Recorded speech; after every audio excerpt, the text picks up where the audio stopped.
In this battle, we're taking on Carrotmaster, which is a fellow content creator here on Bronze Returns. Now, unfortunately, in our first battle attempt, we had a bug. It's actually happened a lot. A lot of these bugs are occurring during PvP battles. But what happened was I started with Sizer, he started with Accelgor, and the game bugged. So we couldn't actually continue with our battle. But hopefully, I mean, he goes back into Accelgor and I go into Sizer, and we should be where we left off. That is one hell of a nice looking shiny though. Like that deep gold or whatever is like a beautiful color. It's definitely my favorite color right there. With the pink too is really nice, and the gray, like I've never seen that before. So this guy probably brings a lot of unique shinies to the table in his teams, and even unique Pokemon. Like, when have you seen Accelgor before in a competitive scene? Now, one regret I actually have right now is not having taken a picture of this guy's scene. That could have been pretty useful if he's like a higher level opponent. But I mean, for now, we're just gonna have to work with what we have, and maybe I can figure it out throughout the course of this battle. I just know he has a Rhyperior and a shiny Gengar and a shiny Accelgor. I actually remember he has a Draco Wish as well, and the Ostrich. Don't know what his last Pokemon is though. Yeah, so Draco Wish and Gengar, and maybe even the Ostrich. I think it's called Espathra. It's from Generation 9. Those are all uber level Pokemon, so we definitely have to caution ourselves. Although he is balancing it out here with some of these probably untiered or like lower tier Pokemon like this Accelgor. He's taking his time though to make a move. I'm not too sure what that is, although I don't think there's much consequence to going for Bullet Punch unless he has like a weakness policy Rhyperior, which even then probably still taking big damage and probably is not doing too much back to Sizer, so I'm willing to make that exchange if needed. Probably would trade actually, just go for another Bullet Punch just to get damage. Then I would switch into something else, even if that means losing Sizer, because I mean taking out Rhyperior probably will be pretty nice. And even then, I don't believe it's going to be a 3-shot kill. Should be a 2-shot kill to knock out the Rhyperior. Yeah, he's going to withdraw. Okay, that is going to take quite a lot of damage from this Bullet Punch. In fact, it's almost a 1-shot. I'm not sure if he has some sort of priority, but we're just going to rerun it with another Bullet Punch here. I would have assumed that he anticipated I was going to go for a U-turn. That's probably what he was trying to do, trying to minimize the damage. Although he could also just stayed in, so I'm not too sure what that play was, but I don't know. I will say though, he is a competitive PvP YouTuber. I did actually review some of his content. Well, I actually haven't got a chance to fully watch it, but I saw like a Bibarel. I was like, oh wow, interesting. We got some unique Pokemon here. It's not many people will use that in Brick Bronze at least. I mean, you probably will see a lot more sightings of unique Pokemon in sites like Pokemon Showdown, but not here. So, you know, you can definitely enjoy that. Let's see what he's going to do, though. I mean, how's he going to react to Bullet Punch round 2? And that actually completes his team. He has Tornadus, Espathra, Draco Wish, Mega Gengar, which is probably what that is. And then we have Accelgor, and we have Rhyperior. So yeah, no switching to Sizer and Bullet Punch. I still resist for probably do this guy a great favor. Maybe the Draco Wish actually could have worked. It's got that water dragon typing, I'm pretty sure. I don't know what type it is, but might be pure water. I have to look that up. But I do have my MacBook here available to do that, so I mean that's not going to be a problem. I might even try pulling up the damage calculator too for future battles, because that could probably come in handy to figure out what the optimal play is. Because sometimes with Sizer, you don't know what you can one-shot with Bullet Punch and what isn't a one-shot with Bullet Punch, and sometimes that's a very important choice. Okay, so Rhyperior comes out. Very likely to have weakness policy. I don't know what to do about that. I think I just tap your Fina on this. It's not the best plays. If this is Choice Bandit, he's gonna do a hell of a lot of damage to tap your Fina with Earthquake or Stone Edge, either of which.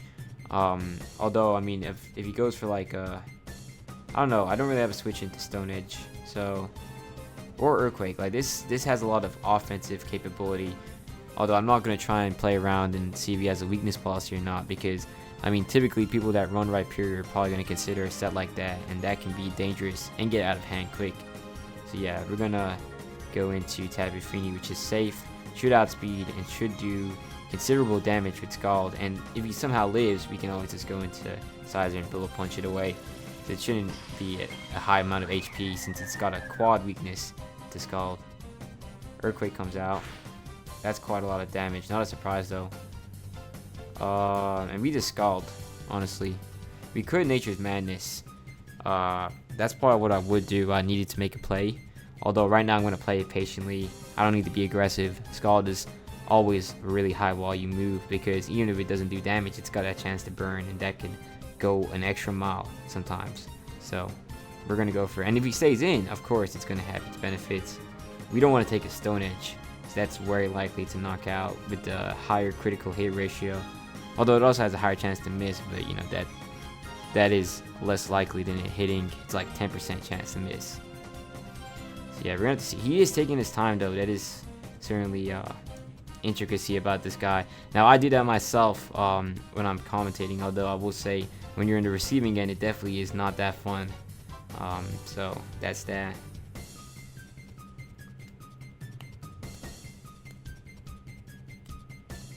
We'll see what he's gonna do. I do like that shiny once again though. I mean, I feel like the base color could have been different. Like maybe like a dark gray would have been really cool, but the yellow once again looks really good in this game. Like it just comes out so nicely. It really pops. That's what I will say. Tapu Fini also has a nice shiny, but it's got more of like a desaturated, safer one. I don't really feel like dark blue and, I mean not dark blue, I don't feel like black and the light blue go together too well. Like honestly, like compared to like Tapu Koko, which is more saturated, it's not near as nice. And it looks like the timer's ran out, so we're gonna have to figure out if it got bugged. Okay, so it actually did not get bugged. I'm just gonna edit it together.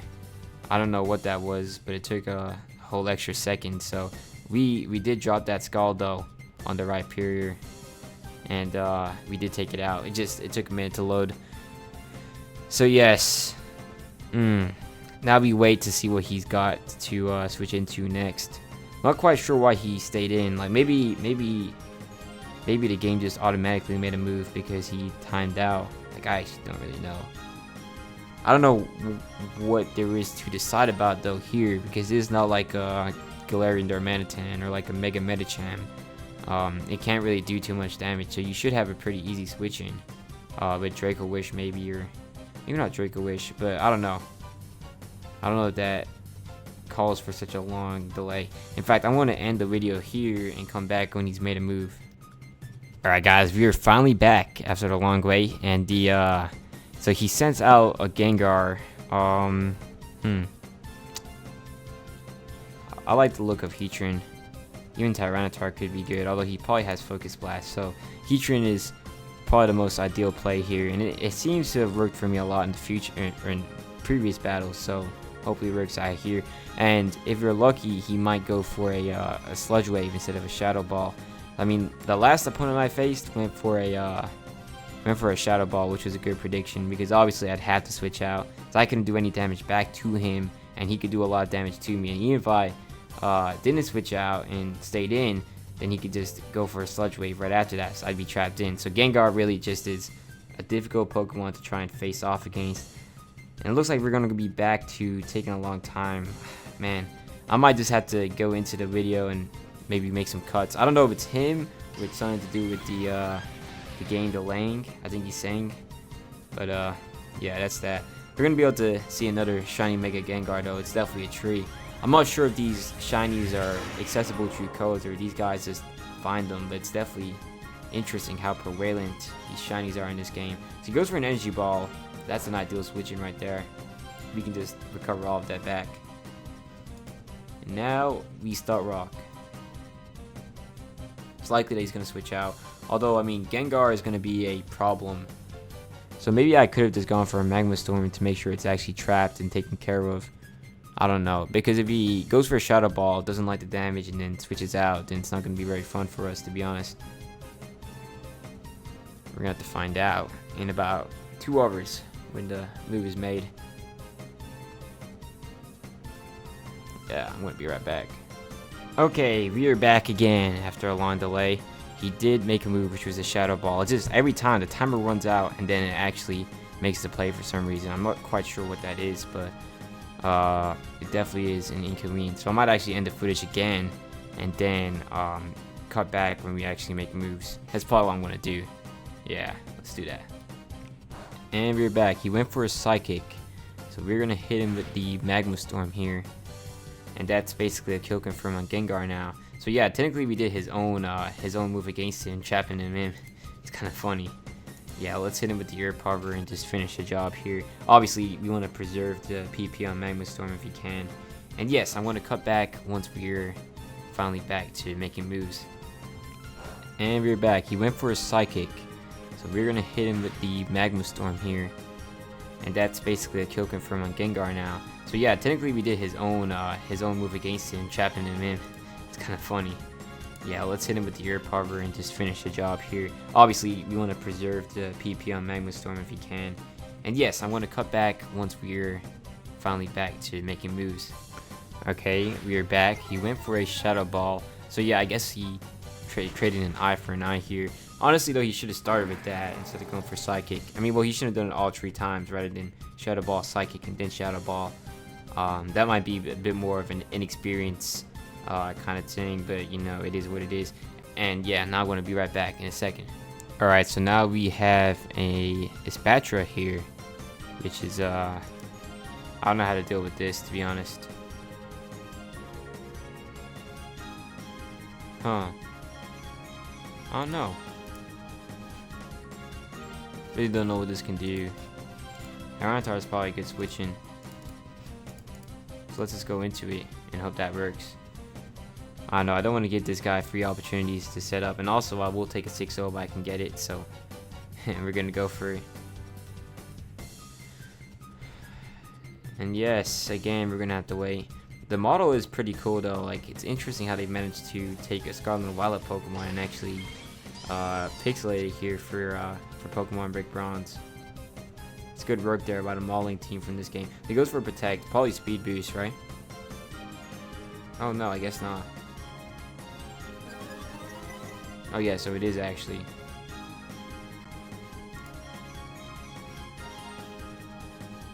Here I just crunch. Don't do anything stupid, I just play very safe. Should be forcing a switch here. I'm tempted to Dragon Dance, but I just don't know what it got. Could have a fighting move. Although, I mean, it looks like it could have a fighting move. Like, I could definitely see a high jump kick coming out of this. Although, it might be a special attacker. Like, in fact, let's actually just research that right now. I'm very curious to see what it can do.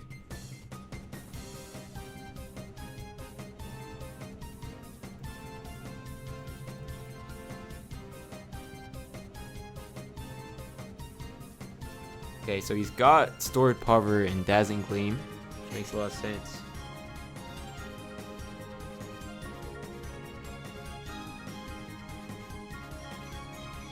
Does not have a high attack stat though, so it's purely a special attacker.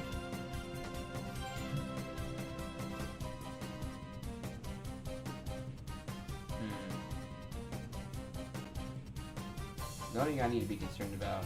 U-turn, no, that's not a problem. Counts. Energy Ball could do damage, although that's not really dangerous. I mean, Dazzling Gleam is probably a very equivalent move to that in terms of output.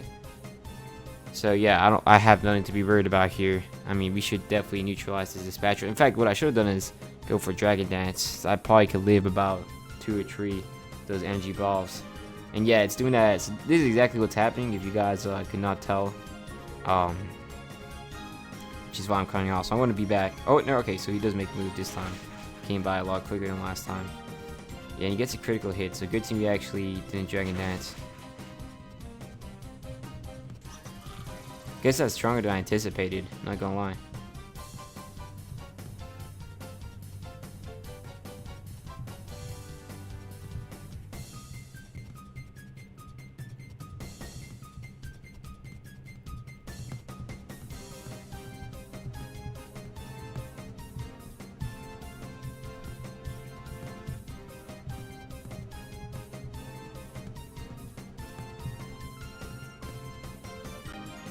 Yeah, I'll be right back. Alright, so we finally do have a move here. He's gone into Accelgor. We stay in on this though, even though he can do super effective damage. I'm pretty confident in my abilities to survive.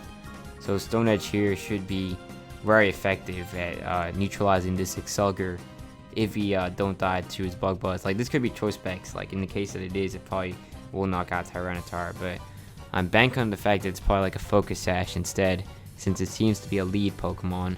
So that's that. I don't know what Draco Wish could do though. That could be a potentially dangerous threat to the rest of my team here. So I'm gonna have to be very careful about that. And playing around it's gonna be very important. So we actually went for a Focus Blast. I did not know he had that on him, but you know that was definitely enough to knock out Tyranitar. So no 6-0 today. Unfortunately, it is what it is though. Now we just Sizer on this guy. Do I need to? I could also. Nah, I Sizer.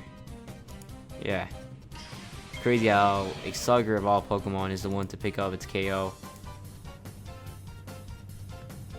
I believe Bullet Punch should be enough though to take care of this Accelgor here. Even if he switches out, I mean, this is not like a Uber level threat. It's untiered or NU or something like that. I actually don't know. So I don't think it's going to be capable of sweeping a team. However, what I should be worried about is Draco Wish, because that hasn't come out yet, and I'm not quite sure what it does. I mean, I know it has Fish's Rend, and that can do a lot of damage, but I'm not sure how it does damage. So that's something I'm going to have to research in a second. In fact, I'm going to do that right now, because we're going to be waiting once again for another 1.5 minutes. Okay, so the move came, or the game finally made a turn, and we Bullet Punch. That was enough to take care of the Accelgor. And now all we gotta deal with now, or all we gotta deal with is the Accelgor, or not the Accelgor, the Draco Wish. Yes, that could be potentially dangerous. Do kinda wish we kept Tyranitar alive, because that chip from the Sandstorm would have been real nice, especially since we have a lot of Pokemon here, but you know, Steel typings and Rock typings, so that could just be more of a deterrent against his last Pokemon than a deterrent against our Pokemon. Yeah, that's a cool looking shiny though, for sure. It definitely looks weird. I don't know. It's probably gonna be a choice item Pokemon, so I believe Venusaur has a winning matchup, but we're not gonna go right into it just yet. And I'm not gonna let Sizer take any damage on just a Bullet Punch. Like, we're definitely gonna try and get at least a Super Popper or like a U-turn off in return for taking a Fish's Rend. Yeah, like, because Sizer can definitely deal the most damage of any Pokemon in this team, other than maybe Thundurus. But I mean, I think of the Pokemon, it does have the highest attack at 394, coupled with the Choice Band. Whereas a Pokemon like Thundurus does not have any item other than, you know, the Fighting EMZ. So we get a lot more out of Sizer, to be honest. Yeah, we're waiting for a move to happen here. It's a long and tiring wait, if I say so myself.